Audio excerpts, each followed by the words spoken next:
Today, I'm going to teach you how to create an account on Squarespace. If you're looking to build a professional website without needing coding skills, Squarespace is one of the most popular platforms out there, and getting started is straightforward. Let's walk through the process together. First, open your web browser and navigate to squarespace.com. Once the homepage loads, look toward the upper right corner of your screen where you'll see a button that says Get Started.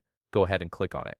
This button is your entry point into creating your new Squarespace account and website. After clicking Get Started, Squarespace will immediately ask you, what's your site about?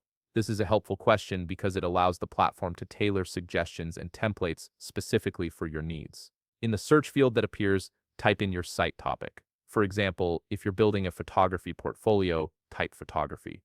If it's a restaurant, type restaurant. Whatever your focus is, just search for it, select the option that best matches, and then click Next. The next screen will ask you, what do you want to do with your website?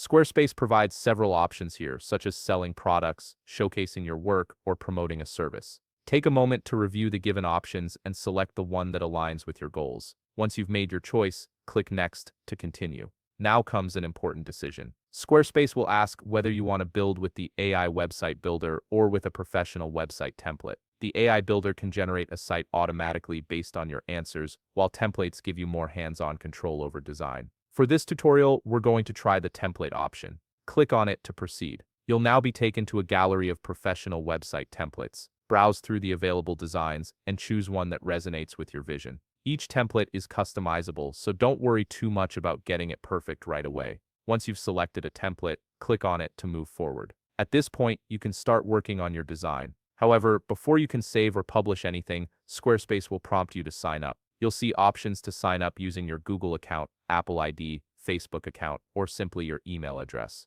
Choose whichever method you're most comfortable with and complete the sign-up process. After signing up, Squarespace will redirect you to your dashboard. This is your command center where you'll manage everything related to your website, from design edits to settings and content updates. And that's it. You've successfully created your Squarespace account and you're ready to start building your site. If you found this video helpful, please leave a like, subscribe, and see you in the next video.